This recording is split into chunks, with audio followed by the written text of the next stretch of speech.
serenidade, né? O texto lá de Joana, do livro.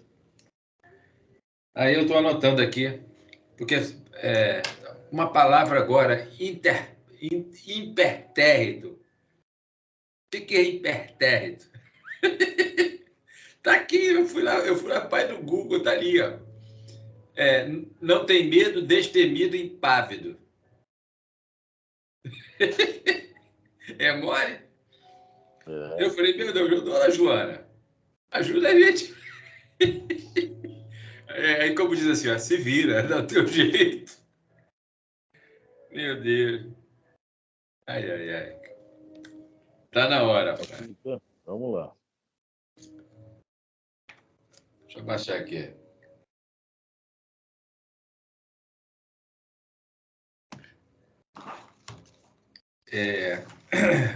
Em serenidade. A serenidade não é quitação, perdão. A serenidade não é quietação exterior, indiferença, mas plenitude da ação destituída de ansiedade ou de receio, de pressa ou de insegurança. Jesus, no fragor de todas as batalhas, na eloquente epopeia das bem-aventuranças, ou sendo crucificado, manteve a serenidade, embora de maneira diferentes, impertérrito e seguro de si mesmo, com irrestrita confiança em Deus.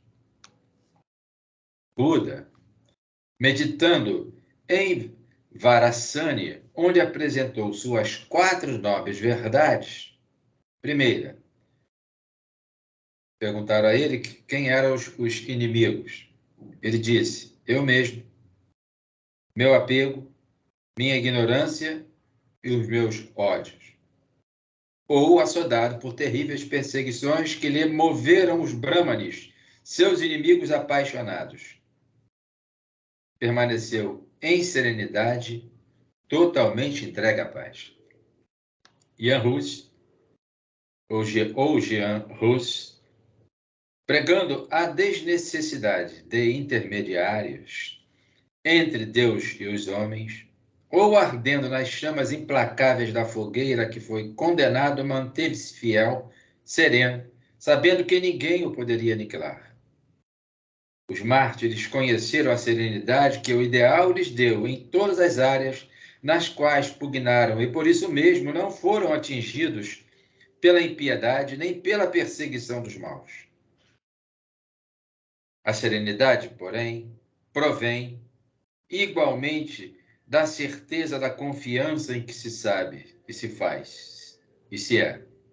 Âncora de segurança, finca-se no solo e sustenta a barca da existência, dando-lhe tempo para preparar-se e seguir adiante. Age sempre conforme a consciência lúcida, a fim de não caíres em conflitos, perdendo a serenidade. Estuda-te e ama-te, elegendo o melhor duradouro para os teus dias, e nunca recuarás. No entanto, se errares, se te comprometeres, se te arrependeres, antes que te perturbe a culpa, recompõe-te.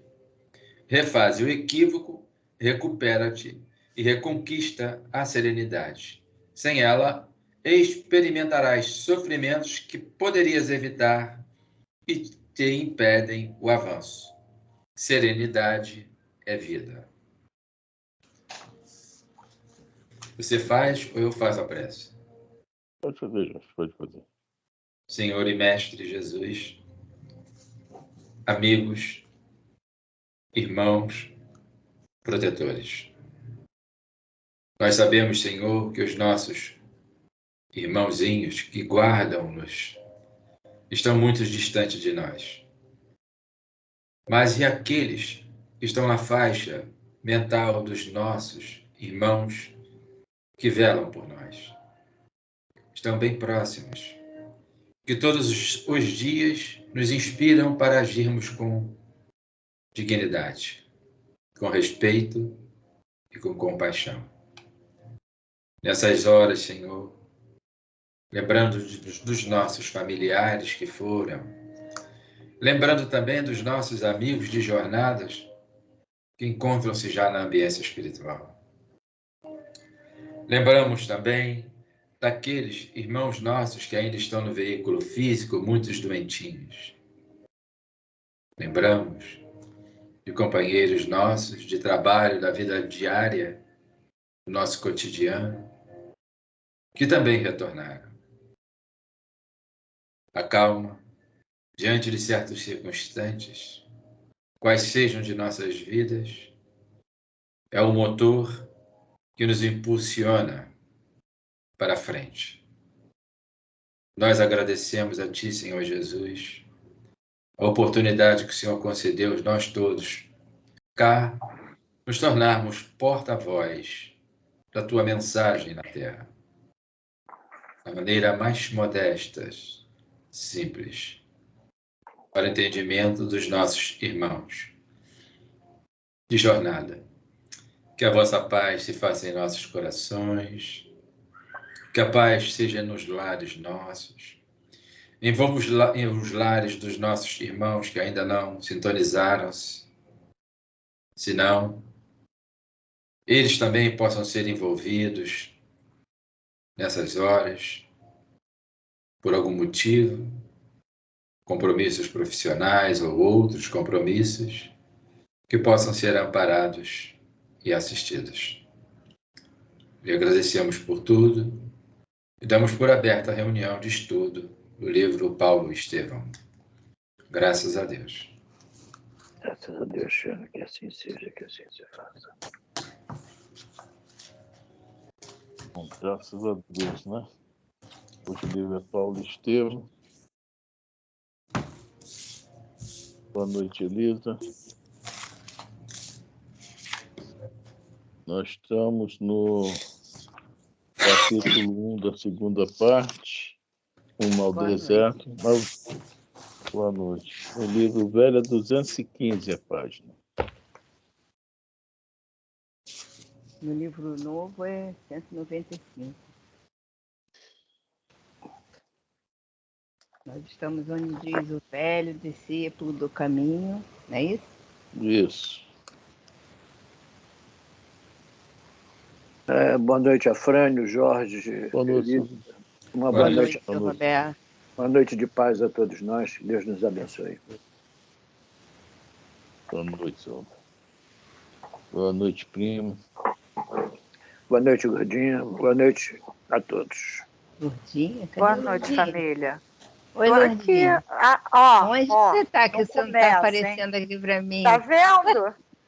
Você não está Depois Peraí que eu fala vou aparecendo que sou pra subir eu, mim. tá vendo? Eu vou subir na cadeira. Sobe aí em algum lugar Isso. que eu não estou te vendo daqui, você não está aparecendo.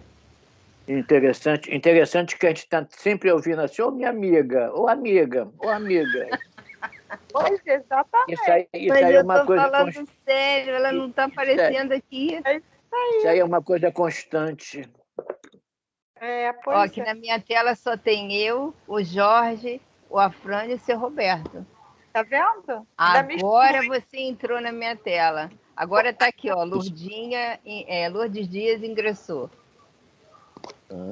Pensei que ela tivesse te expulsado da tela, viu? Eu estou de pé na cadeira. Ela conseguiu fugir. Agora, Já. vamos lá. Vamos lá. Quer dar make off antes, Afrânio, ou pode seguir? Não, tá o bate-papo, né? Após o Ananias curar, né? Entre aspas, a visão do Saulo, né? Agora estão conversando e Ananias está falando, né? Sobre Estevão, sobre Abigail, que é o maior interesse de Saulo, né? E continua falando, né? Vai. Leu para a versão de cima, Elisa. Aliás, comecei. Ananias recebeu. Ananias recebeu a observação sem surpresa e acentuou. Desde que se aproximou de mim, notei que Abigail não ficaria muito tempo na terra. Suas cores esmaecidas, o brilho intenso dos olhos, falavam-me da sua condição de anjo exilado. Mas devemos crer que ela viva no plano imortal. E quem sabe? Talvez suas rogativas aos pés de Jesus hajam contribuído para que o Mestre te convocasse à luz do Evangelho, às portas de Damasco. Pois é, né? Estou conversando e nós falamos sobre a condição de anjo exilado. E uma coisa aqui interessante, mas devemos crer que ela viva no plano imortal. Quer dizer, lá os antigos já acreditavam na imortalidade da alma, né? Isso não é novidade, né? Mas até hoje parece que é, né? Na maioria da população, digamos assim, né? Então, e o Saulo já vai pescar isso agora, vai entender isso agora, vai, né, realmente acreditar nisso numa boa. Vamos lá. Agora sim que vai começar onde parou, tá? O velho discípulo do caminho estava comovido, recebendo aquelas carinhosas evocações. Saulo chorava. Compreendia, sim, que Abigail não poderia estar morta. A visão de Jesus redivivo bastava para dissipar-lhe todas as dúvidas. É interessante isso, né? Ele já tinha visto Jesus, acreditou, e agora o Ananias confirma, né? Mas tem pessoas que é muito difícil essa compreensão. Tem um casal de conhecidos meus que uma vez perguntou sobre o espiritismo, que eles iam lá no centro e foram lá no Maria Vaz. E justamente foram numa quinta-feira. Na quinta-feira assistiram a segunda parte do trabalho, né? Os espíritos lá se manifestando, né, através dos médios. Mas o cara era muito ateu. Deve ser até hoje, né? E quando acabou tudo, no outros dias, depois que eu não me encontrei com ele, aí gostou. Ele, eu não acreditei em nada daquilo, não, tá? Tem alguma coisa ali que, sei lá, não acreditei em nada. A dificuldade ainda de algumas pessoas acreditar nisso que nós aqui, uma conversa assim tão banal para nós, né? Tão comum, não tem, né? Mas há essa dificuldade por aí fora. Até nisso Saulo também compreendeu logo, né, gente? Viu Jesus. Se Jesus foi crucificado, isso era falado naquela época sempre, por lá em Jerusalém. E agora o Ananias, né? Abigail deve estar viva em algum lugar. Interessante. Agora, uma coisa também, a gente tem que entender sempre isso, é acreditar no fato. A outra coisa é compreender o fato, que isso aí que é um pouco complicado, né? Para isso nós estamos aqui, estudando. Com ele aconteceu as duas coisas, né? O quê? Com o Paulo aconteceu as duas coisas que você acabou de falar agora. É. Ele compreendeu e aceitou, acreditou, né? Imediatamente. Não demorou muito aqui isso acontecesse. E em muitos de nós isso ainda demora algum tempo. Isso mesmo. Vamos lá, Elis? Vamos. Certamente, a escolhida de sua alma apiedara-se de suas misérias, rogara ao Salvador com insistência. Lhe socorresse o espírito mesquinho e, porventura, porventurosa coincidência, o mesmo Ananias, que lhe havia preparado o coração para as bênçãos do céu, estendera-lhe igualmente as mãos amigas, cheias de caridade e perdão. Agora, pertenceria para sempre àquele Cristo amoroso e justo, que era o Messias prometido.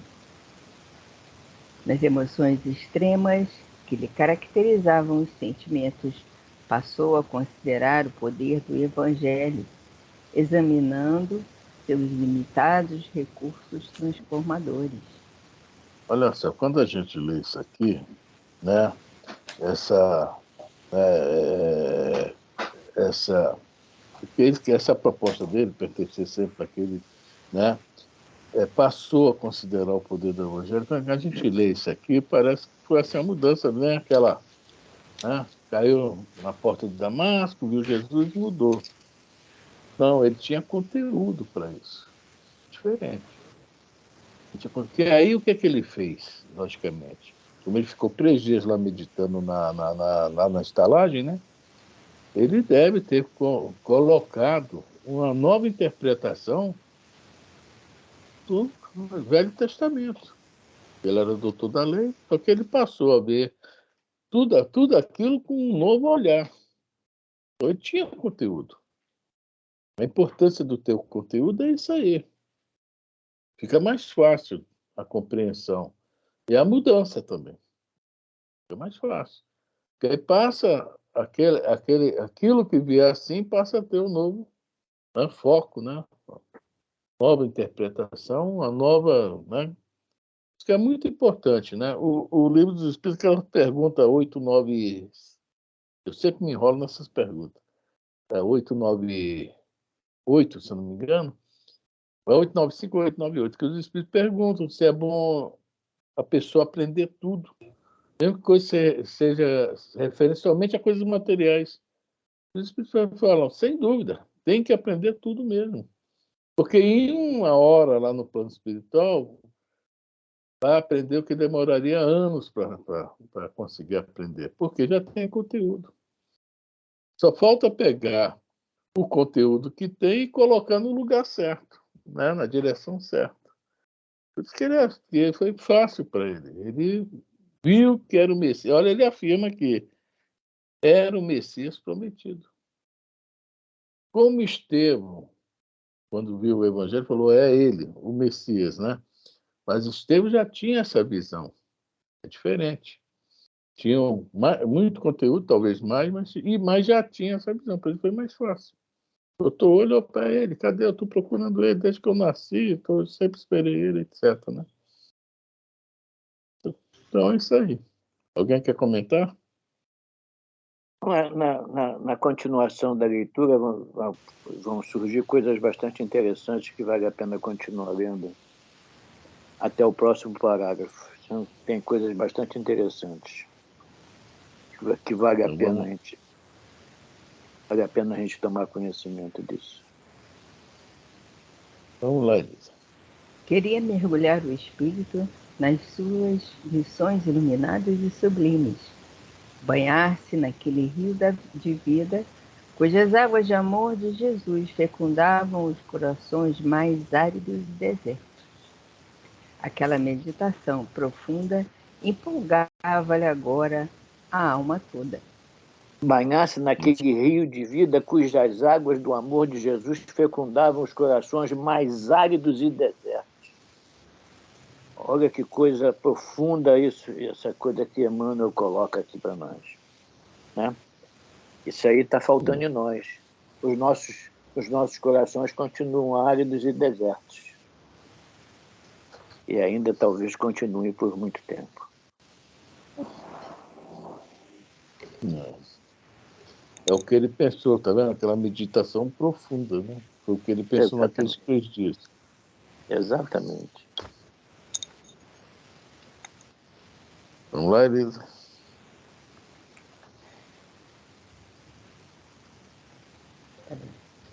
Ananias, meu mestre, disse o ex-rabino com entusiasmo, onde poderei obter o evangelho sagrado?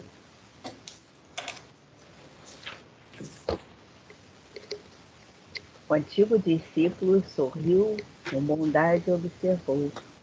Antes de tudo, não me chames mestre. Este é e será sempre o Cristo. Nós outros, por acréscimo de misericórdia divina, somos discípulos, irmãos na necessidade e no trabalho redentor. Quanto à aquisição do Evangelho, somente na Igreja do Caminho em Jerusalém poderíamos obter uma cópia integral das anotações do livro. É uma coisa interessante. Os evangelhos, de acordo com os estudiosos, eles vão datar de mais de 100 anos após...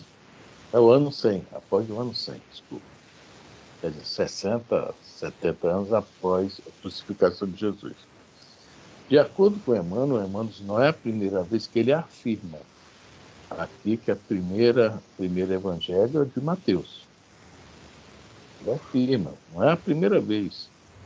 Mas, de acordo com estudiosos, o primeiro evangelho é de Marcos. Mas antes de Marcos, ainda tinha uma tal de uma fonte Keller, que é fonte Q, né? Keller. É uma palavra alemã que eu não sei o que significa. E dali o Marcos tirou, os outros copiaram de Marcos. O Lucas, o Mateus. E o João totalmente à parte. Como os estudiosos não conseguem compreender bem o evangelho de João, que é meio complicado, deixa o João lá quietinho no canteiro. Fala que João era agnóstico, né? Espiritualista. Ou espírita, que nem hoje, né? Então, de novo, essa observação é muito interessante, muito importante.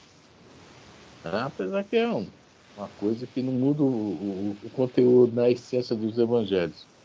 Mas é uma coisa interessante essa aqui, onde eu posso obter uma cópia. Tem a gente que lê hoje, que nós não queremos, nós falamos no início do estudo do Evangelho de Mateus, se a gente quiser compreender melhor qualquer coisa bíblica, evangelhos, questão, qualquer coisa, nós não podemos ler e estar aqui agora. Nós temos que ir lá. Nós temos que nos transportar àquele tempo. O que eu quero? Eu quero um livro dos Espíritos. Vai lá na Casa Espírita, Casa do Caminho, digamos, entre aspas, a primeira Casa Espírita que existiu. Vamos botar isso entre aspas. Vai lá na Casa Espírita, ali no teu bezerro aqui no meu lado, vai lá e compra o livro dos Espíritos, lá tem. E não era bem assim. Não era. Lá tinha uma cópia do Evangelho de Mateus. Mas agora eu quero saber o seguinte: quantos sabiam ler, quantos sabiam escrever? Se alguém quisesse, logicamente eles não negavam, ter uma cópia do Evangelho de Mateus, de Levi, né? Que levar um escriba, ou saber escrever. Ler e escrever, né? Olha só. Parece ser fácil, mas não é assim. Naquela época era bem mais complicado. Só começou a ficar legal em 1490 e pouco, né? Com a invenção do Gutenberg, né? Da imprensa, né? É isso? Ali começou a facilidade para a gente. Até então, não havia isso. Tinha Xerox. Né? Tinha Xerox lá no tinha Xerox. Não tinha, pois é, né? O cara botar e tirar, né? Então, é isso aí. A gente está tão acostumado com o nosso tempo que a gente lê e pensa, vou lá, se eu estou lá, eu vou lá também e compro um. Não é bem assim, não. Né? É aquele livro do Canuto de Abreu, o livro dos Espíritos, sua tradição histórica e lendária, também é um livro que merece, né, uma leitura bem estudada, bem aprofundada, né? O livro é muito bom, realmente. Muito bom esse livro. Vamos lá, Elisa. E revolvendo o interior de surrada patrona, retirava alguns pergaminhos amarelentos, nos quais conseguira reunir alguns elementos da tradição apostólica. Apresentando essas notas dispersas, Ananias acrescentava: Só coisinha. Olha só, tinha tudo ali. Havia uma ordem. Vocês sabem que as primeiras Bíblias, quando o Martinho Lutero traduziu, aí veio lá um inglês que eu não me lembro o nome, aí veio o Almeida lá em Portugal, as primeiras traduções, a Bíblia não tinha isso como nós conhecemos, não, tá? Não tinha versículo, não tinha capítulo, não tinha aquelas observações que vem em cima do assunto, né? Em Mateus nós vimos, né? O sermão profético, aí vem lá, Mateus, capítulo, aí vem capítulo tal, versículos tal, né? E aí depois vem a cura de um lunático. Não tinha nada disso, não, tá? Foi um inglês, eu não me lembro o nome, em 1600 e alguma coisa, que criou isso para facilitar a compreensão da Bíblia. Era assim, que, aliás, os manuscritos não tem ponto, não tem vírgula não, tá, gente? E nem vogal, tá? E nem vogal. Vamos nos lembrar sempre disso. O hebraico não tem vogal, só tem consoantes. Imagine essas páginas esparsas do Ananias para a pessoa conseguir unir isso e tirar ali suas conclusões, hein? E agora o Ananias falou uma palavra que a Elisa já falou, verbalmente. Nós comentamos no início do Evangelho de Mateus, há anos atrás, sobre essa questão do verbalmente, que se chama tradição oral. Existe a tradição escrita e tem a tradição oral. A tradição oral era justamente muita coisa que não chegou até nós, ou então ficou muito fechado em alguns grupos, porque era o estudo, tá? A interpretação daquelas. Vamos falar do Velho Testamento primeiro, né? E eles faziam entre eles, às noites, sentados na beira de fogueira, lá naqueles vilarejos, tá? Essa tradição oral só não se perdeu porque quando, nos anos 70, que começou aquela confusão em Jerusalém, eles também resolveram escrever, agora eu esqueci o nome do livro, Talmud, alguém me lembrou. Escreveram o Talmud, que são mais de 65 também, tá? Livros, com essas interpretações, não todas, né? Algumas interpretações desse estudo oral, verbal, falado. Tá? Aí eles botaram para nos perder. Existem, inclusive, dois Talmudes, o da Babilônia e o outro Talmud, o comum. Que o da Babilônia é menor, até o comum é que tem 60 e poucos livros. E é justamente para não se perder, eles fizeram isso para os comentários orais. Havia muito isso também, essas interpretações orais. Né? Está aqui o Ananias confirmando aqui para a gente. Tá?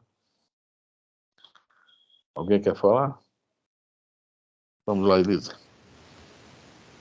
Verbalmente, tenho de cor quase todos os ensinamentos.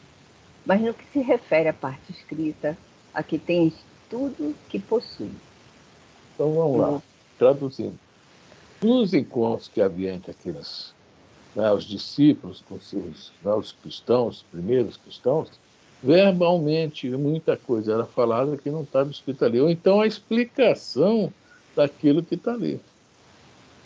E vem bem simplificado nos evangelhos. Tá? Verbalmente, ou seja, oralmente, então tudo de cor. Olha que legal. Né? Vamos lá? Hoje em dia, não é uma coisa rápida. Hoje em dia, né, muitos de nós, eu vou falar por mim, quando comecei, que eu gaguejava muito, tinha uma dificuldade enorme também, né, para estudar o Evangelho. Então eu escutava fulano, beltrano, ciclano, eu não lia. Eu era copiador, colador. Né? Não extraía de mim, falava, isso aqui é verbalmente, tenho de cor quase todos os ensinamentos, porque eu ouvia dos outros e passava essa informação. Era isso aí, mais no que se refere à parte escrita, que a gente não vai lá para o raciocínio, né? Para análise. Aqui tens tudo que possuo, quer dizer, que é a parte copiada passando para o Paulo aí. Ó. Eu acredito que deve ser isso aí. É isso mesmo.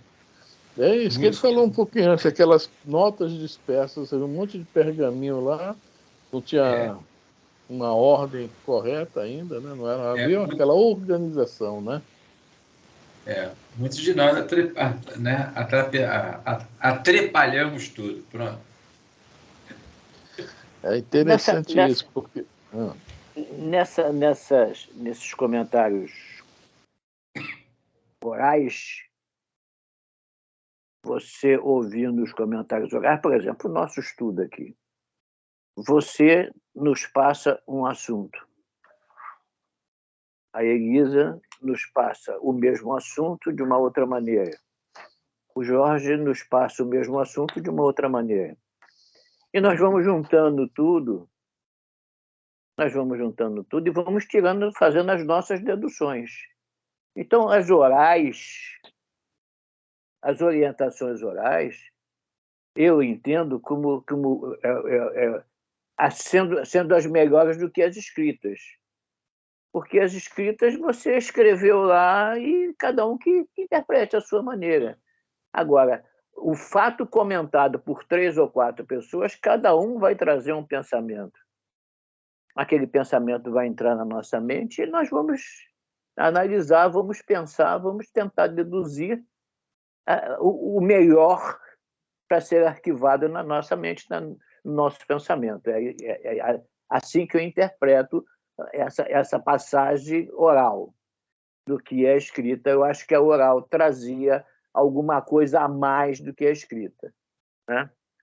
Porque a escrita vinha por uma pessoa e a oral vinha por várias pessoas, e cada uma trazia um pensamento. Trazia um pensamento e esse pensamento cada um de nós tiraríamos daquilo que nós achávamos o mais conveniente tirar. É isso que eu penso da escrita e da oral. Porque acontece o seguinte, aquele que escreveu tinha que simplificar para colocar no papel. É isso? Certo. Tinha que fazer um negócio bem... Mas, para se compreender, às vezes, aquilo, o que acontecia? O que viu a primeira interpretação, ou assistiu... Por exemplo, nós vamos estudar no Evangelho segundo o Espiritismo agora, não sei se é a próxima aula ou na outra, aquela questão de Jesus no templo. Né? Que o pessoal entende que Jesus saiu dando... Saiu dando chicotada em todo mundo. Chicotado, ele era lutador de capoeira, deu mortal, né? Aquele negócio todo. Isso o pessoal pensa assim, nada disso. Nada disso. Aquilo é uma parábola de simbolismo. Nós já estudamos isso também, uma aula até na casa da Elisa. O que acontece? O Jesus talvez tenha jogado uma mesa no chão, soltado uma pombinha, e falar da casa do meu pai, não é o templo, tal, não é sobre a questão daquilo lá ter virado quase que um mercado, né? Quer dizer, quem lê aquilo hoje e não sabe dessa... E nós até vemos outros exemplos, aquela história do Saulo mesmo, até lá na frente, que o cara pega o cinto do Paulo, já Paulo, né? Bota na cintura o dono desse cinto, aí cai no chão, aí faz lá uma pose, vai ser amarrado, vai ser preso, vai acontecer isso, faz toda uma previsão a respeito do que ia acontecer com Paulo. Lá na frente a gente vai ler isso, está no Atos dos Apóstolos também. A outra, que na simbolismo, Deus manda, agora eu não sei se é Isaías, não sei que, não me lembro qual foi a festa, o Jeremias. Deus manda tirar a roupa e entrar em Jerusalém para falar, né? Que os judeus não podiam brigar com os babilônios, senão ia ser uma surra, ia ser, né? E foi o que não acreditaram. Ele foi assim, aplicou peladão para chamar a atenção mesmo. Então havia isso. Só que a gente, é o que eu falei no início do nosso estudo hoje, a gente não estava lá e não quer voltar lá, quer compreender pelo mundo atual. E a interpretação fica ruim. E eles lá, na oral, vêm essas interpretações. Acompanharam. E é isso que tem gerado ainda muito cisma, né, nos momentos atuais. Eu recebi agora, né, no Zap aí, de grupos, uma senhora tecendo comentários, né, em relação a esse momento atual que está acontecendo, porque essa briga aí entre esses dois, né, um e outro, perdura de 4.000 anos. E, segundo os estudiosos, dizem que o problema aconteceu lá com Abraão e o problema com a Sara. O negócio... Oi? Sara e Agar. A Sara não podia ter filho, né? Liberou a Agar para ter o filho, para ter a descendência de Abraão. Então, o primeiro filho é o Ismael. Exatamente. Isso. Mas os dois irmãos se amavam, né? Se respeitaram, né? Enfim. Mas ficou esse cisma. Mas não quero entrar nesse detalhe. Eu gostaria só de pegar a questão lá do mercador expulso do templo. O que eu vou falar, porque cada um tem um ponto de vista. Eu vou falar do razoável. Porque eu ouvi eu não sei se foi o Celestino, se foi o Haroldo, há muito tempo, em preleção, porque eu sempre tive, eu falei, isso eu sempre tive comigo, né? Isso, eu vou dizer. Jesus de maneira alguma pegou chicote nenhum, nada disso. Ali, o pessoal, daquele grupo de 500, né, que eu seguia, ainda tinha os hábitos cultuados. Provavelmente nesse dia, muitos desses estavam ali, e ali era, ou seja, foi o que eu ouvi do Haroldo ou do Celestino, um ou outro, que era caminho, que ele tinha que passar por ali, tá? Então, o pessoal, o vendo que estavam lá, falou assim, ele vai falar alguma coisa, vai reconhecer a gente aqui.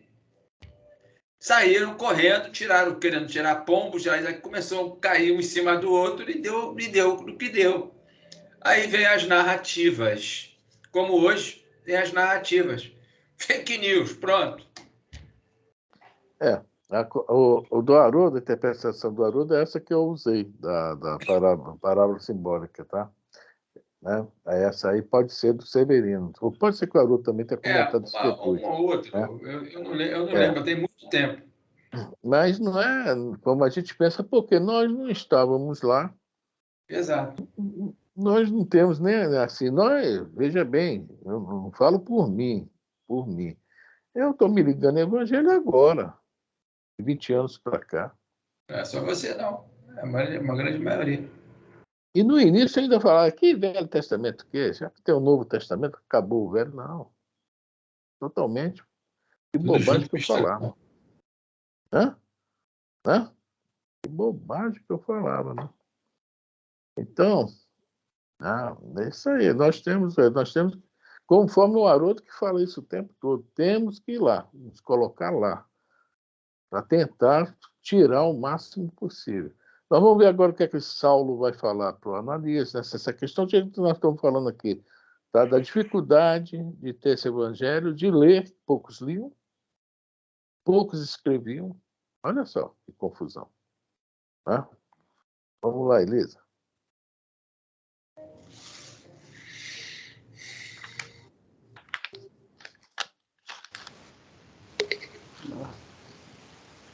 O moço convertido recebeu as anotações, assaz admirado.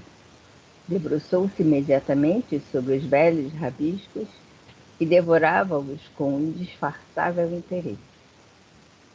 Depois de refletir alguns minutos, acentuava: se possível, pedir-vos-ia deixar-me estes preciosos ensinamentos até amanhã. Empregarei o dia em copiá-los para meu uso particular. O estaladeiro me comprará os pergaminhos necessários. Que eram caros e difíceis. Tá? Os pergaminhos eram caros e difíceis. Havia o de pele de carneiro e havia o do papiro, que somente o Egito que fabricava. Tem isso também. Tá? Uns papiro e outros pele de carneiro. São os antigos pergaminhos. Né? Esses que encontraram do Mar Morto, acho que a maioria é pele de carneiro. Havia se essa fosse papiro, ia dificuldade. estar muito destruído. Não é?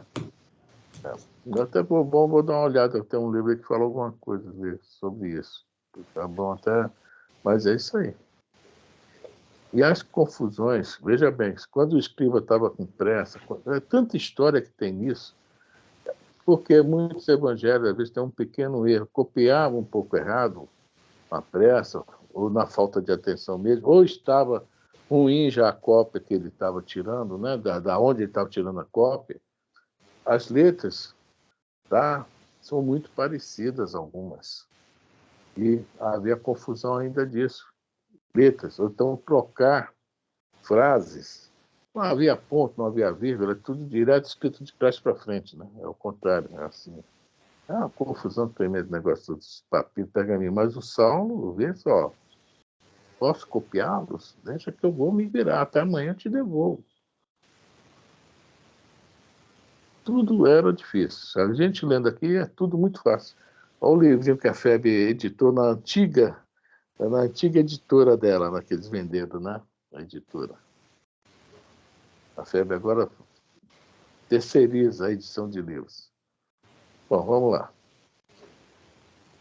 E como que já iluminado daquele espírito missionário que lhe assinalou as menores ações, para o resto da vida, ponderava atento. Precisamos estudar um meio de difundir a nova revelação com a maior amplitude possível. Jesus é um socorro do céu. Tardar a sua mensagem é delongar o deserto dos homens. Aliás, a palavra evangelho significa boas notícias. É indispensável espalhar essas notícias do plano mais elevado da vida. Uma coisa interessante. Será que esse evangelho que Mateus tinha, esses pergaminhos, evangelho, os pergaminhos que Mateus tinha, estava escrito no dele? Eu tenho um para cá, né, que devia estar escrito em siríaco.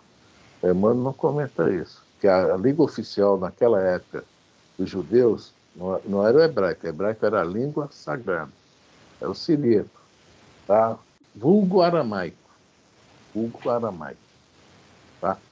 Então, até isso a gente tem que, né, usar a nossa mente para, mesmo que não chegue a uma conclusão, mas é bom exercitar a mente.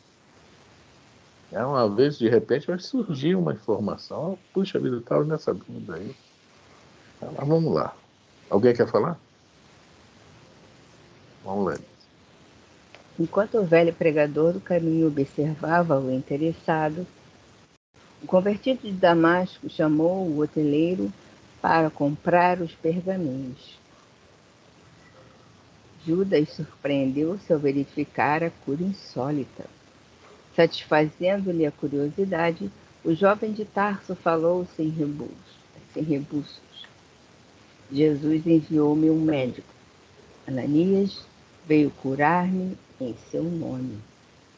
E antes que o homem se recobrasse do espanto, cumulava-o de recomendações a respeito dos pergaminhos que desejava, entregando-lhe a quantia necessária. Você imaginou o susto do cara lá, do Judas? Deve ter pensado, botaram os tambores aqui dentro, eu não ouvi mais. Né? Vamos. É isso aí, deve assustar mesmo. Ver o cara 3 dias cego, que nem ó, né? Cego. De repente chega lá, tá o cara, tal, aí olha bem pra mim e tal. Realmente deve assustar mesmo.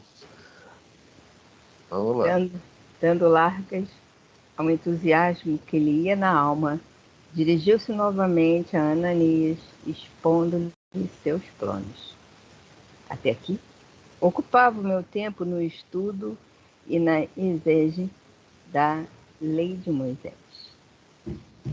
Agora, porém, encherei as horas com o Espírito de Cristo. Trabalharei nesse mister até o fim dos meus dias. Buscarei iniciar meu trabalho aqui mesmo em Damasco. Olha só.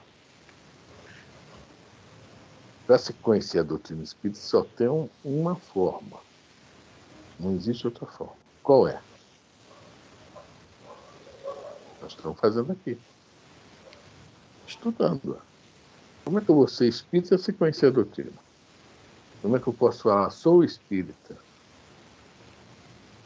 Infelizmente, às vezes a gente vê isso no próprio, né, linguajar, conduta, etc., da pessoa.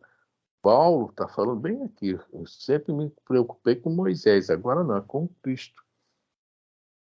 Ele vai quebrar a cara, quando ele fala aqui, vou iniciar meu trabalho de Damasco, nós vamos ver que ele vai quebrar a cara, aí ele vai se sentir enfraquecido realmente. Sente que realmente tinha que, né, se aprimorar mais. Ele vai para o deserto. O Cura Gamaliel vai para o deserto. Mas veja bem, né?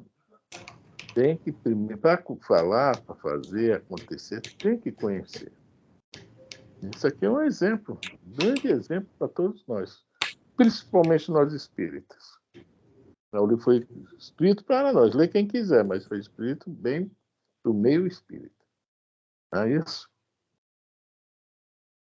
Vamos lá? É o que se estudou agora há poucos minutos aí, o que se falou. Verbalmente, tem uma cor de cor quase todos os ensinamentos. Não é isso? Ele Isso. sabia de cor, né, lá atrás as coisas. Mas no que se refere à parte escrita, o que, de novo aí, ainda não estava no hábito dele, né? Estava no hábito é a conduta anterior. Por isso esse embaraçamento e ocorre com muitos de nós aí. Ocorre com muitos. Tem pastores aí que fazem, né, a pregação, assiste, né? Vocês também devem assistir, e que ele mistura alho com bugalhos, né? E em decorrência essa situação não sai da letra, fica presa, está presa à letra, é um conceito ainda. Exatamente. Essa questão da tradição oral era que fugia da letra. É. A tradição oral, tanto que a Kabbalah é toda em cima da tradição oral. Lógico que eles leem os textos, mas a interpretação é bem parecida com a doutrina espírita, bem espírita, digamos assim, a Kabbalah, né? Vai tudo em cima.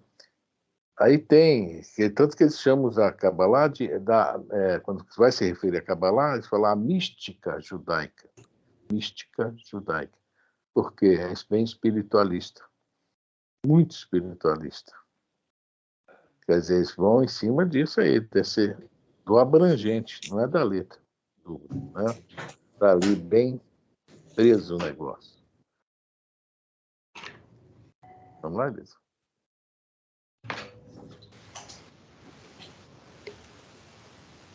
E fazendo uma pausa, perguntava o benfeitor que o ouvia em silêncio: Conheceis na cidade um rapaz fariseu de nome Sadoc? Sim, é quem tem chefiado as perseguições nestas cidades. Pois bem, continuava o jovem tarcense atencioso, amanhã é sábado e haverá preleção na sinagoga. Pretendo procurar os amigos e falar-lhes publicamente do apelo que o Cristo me endereçou. Quero estudar vossas anotações ainda hoje, porque me darão assunto para a primeira prédica do Evangelho. Olha só. E a analise vai chamar atenção. Chamar atenção não, vai dar um toque, um sutil toque nele. Mas depois ele vai ver essa realidade. Não é só 3 anos no deserto, não, tá?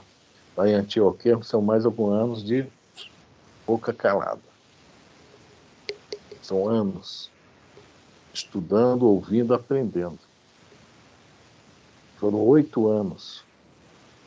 8 anos de aprendizado. Né? Vamos lá. Para ser sincero, disse Ananias, com a sua experiência dos homens, acho que deve ser muito prudente nesta nova fase religiosa. É possível que teus amigos da sinagoga não estejam preparados para receber a luz da verdade toda. A má-fé tem sempre caminhos para tentar a confusão do que é puro. Kardec repetindo, produção, item 6, o espiritismo é fruto de uma convicção pessoal. O cristianismo também. Tá? Porque se falar, eu sou cristão, e ali me batizar e botar uma Bíblia debaixo do braço, é fácil. Eu não tenho a mínima compreensão do Cristo.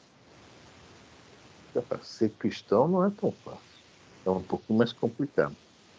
E se a gente quer, ele, no caso dele aqui, que quer a divulgação, que foi ele é o vaso escolhido para quê?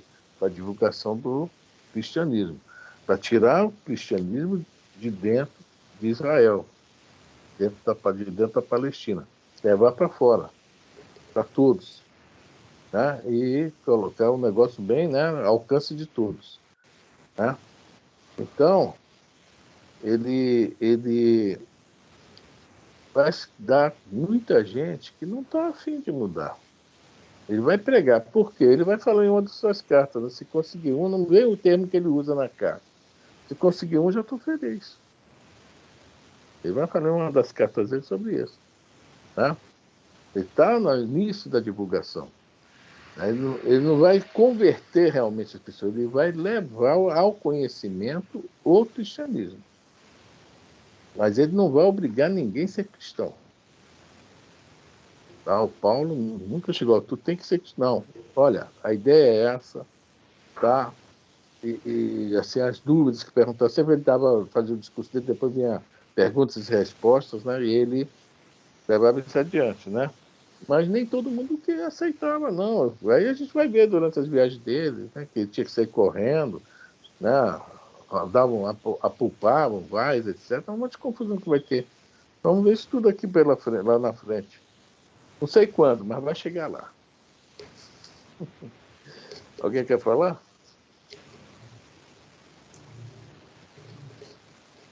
Mas se eu fiz Jesus... Fala. Não, é que manda prudência aqui. Não, isso eu estou falando, isso é para nós hoje em dia. Desculpem aí. Né? Para ser sincero, disse Ananias. Hoje em dia, vou falar, porque tem muita gente de má fé, né? Ele coloca aqui. Aí você vai lá, né, fazer a tua divulgação, tá? Mesmo em grupo espírita. Desculpe, né? Quando você toca em determinado assunto, mergulha, vamos lá, caso André Luiz. Olha os transtornos que ultimamente as coisas estão começando a modificar, né? E a gente precisa estar com as antenas bem ligadinhas, né? Porque em nós habita ainda orgulho, habita o egoísmo, que está muito forte. E os preconceitos enormes, né? Por parte nossa. Eu estou me colocando no meio também daqueles antagonistas, tá? Porque é o que ele coloca aqui, ó. A má fé tem sempre caminhos para tentar a confusão do que é puro. Você citou lá do Evangelho, né? Há poucos minutinhos. E eu estou falando isso porque a gente anda um pouquinho por aí, né? E sente isso na pele. Na pele. Vocês sabem da má fé que tenta confusão em todo lugar? Tem um grupo aí, tá, de novos espíritas querendo que mude alguns itens da obra de Kardec e acham que há preconceitos, racismo, etc, etc, etc na obra. Querem que haja correção, atualização para hoje. Vocês sabiam disso? Sim. Já ouviram falar sobre isso? Já. Ouvi falar, razoavelmente. Infelizmente é isso. Ou seja, é só tentando a confusão dentro do meio. Se for pensar por esse aspecto, vai ter que refazer um monte de livro por aí, né? Pois não é só do Kardec, não, um monte. Não, um monte de coisas, né? Não é muita coisa que tem na internet de programas humorísticos, né, etc. Vai ter que acabar com tudo, tirar tudo da internet. Né? Ou seja, vai criar-se uma nova censura nas pessoas que querem mudar o mundo. Mas não é mais fácil fazer isso daqui para frente? E não remexer o passado, mudar o passado? Olha quantos livros já foram editados nesses séculos e séculos e séculos que teriam que ser modificados. A linguagem. Imagina, tem ideia? Mas eu ouvi falar, Elisa, que tem um povozinho aí do outro lado, né, que não vê bem a doutrina espírita, que eles querem, né, tirar o nome de Jesus da história. Trabalho com esse intuito, já veio essa informação de lá para cá.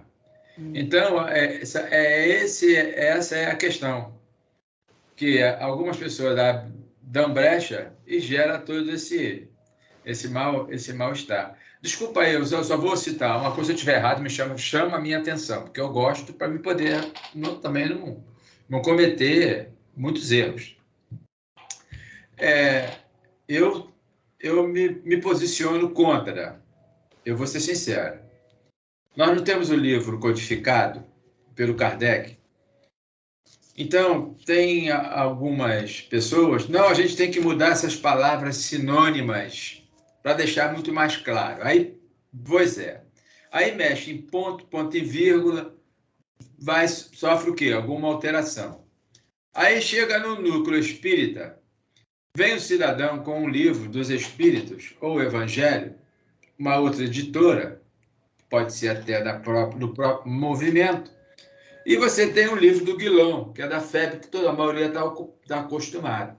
Aí começa a ler. Aí o outro que vai ler, né, pega o lado, não sei de onde, não sei de quem, não estou contra. Ou todo mundo lê o de lá e dá sua interpretação, ou pega o do Guilhom. Porque o que vai gerar? Dificuldade na interpretação, no entendimento. Ué, aqui você está lendo uma coisa, aqui está escrito outra.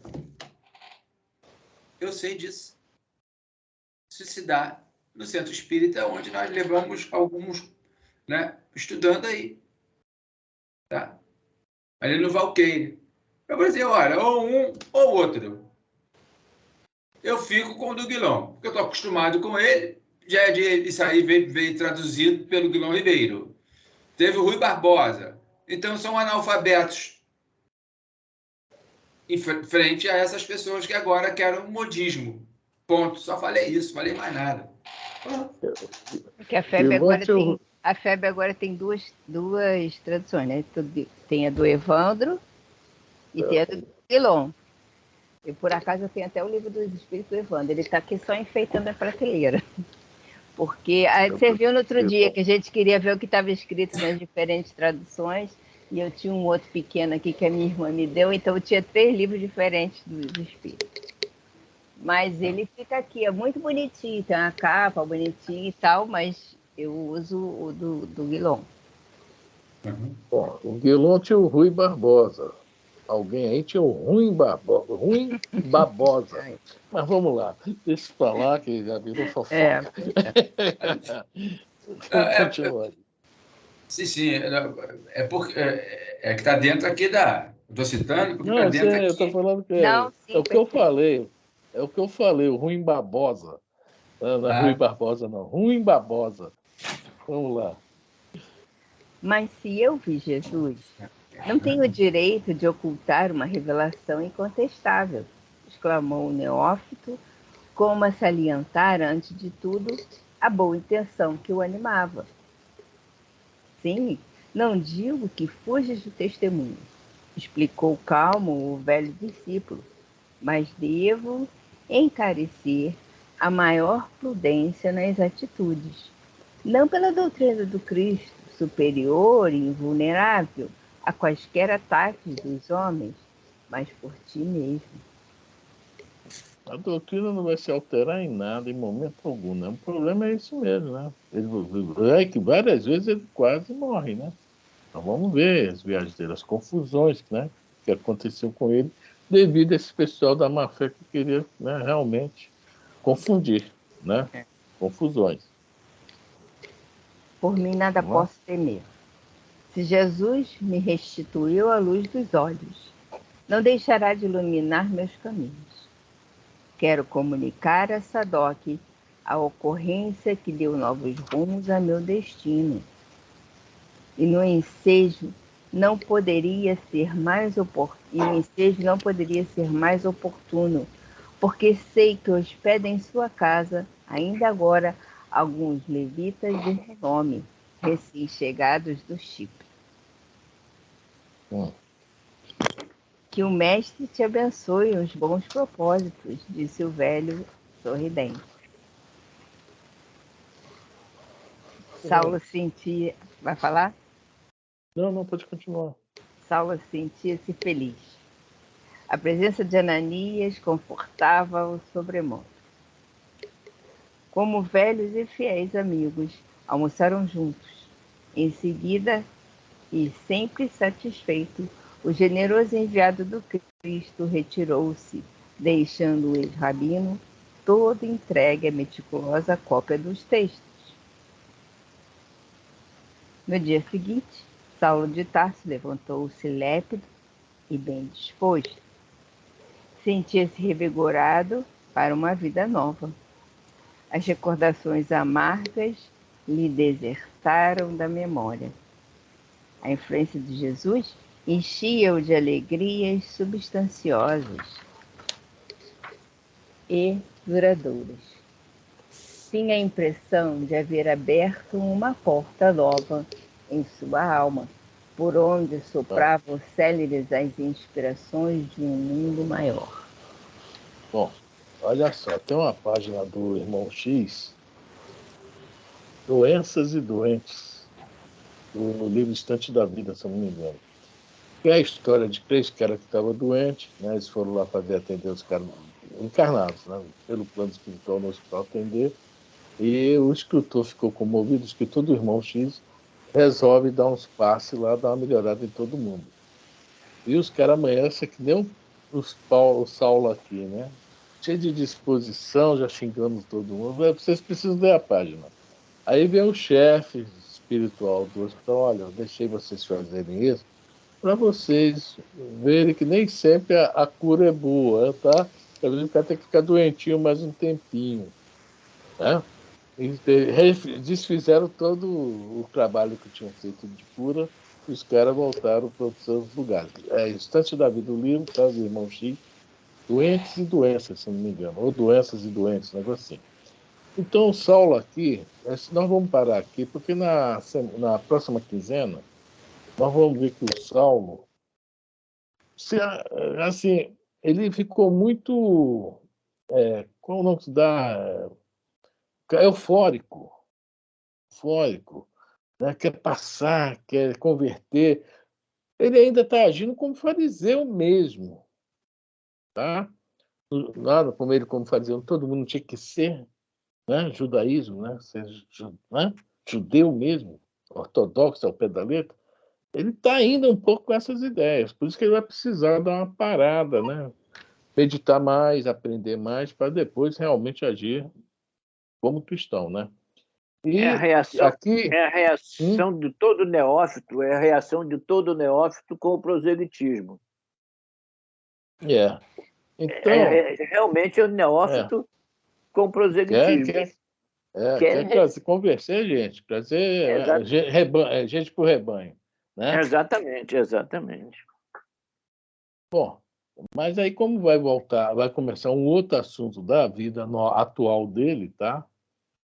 Ainda sob a influência da vida anterior, que está muito... O homem velho ainda não está novo aí, ainda está bem velhinho ainda, tá? Ele vai na casa do Sadoc e a próxima quinzena a gente vai estudar isso aí. Quando é o próximo dia, seu Roberto? A próxima Dia quinzena? 3 de novembro. 3/11, já anotei aqui no meu, tá? Paulo Estevam, dia Então, 3 de novembro. 3/11 a gente volta, que ele vai procurar o Sadoc agora, né? E o negócio, vamos ver que bicho vai dar. Não vou ficar falando, não. Não dá spoiler, não.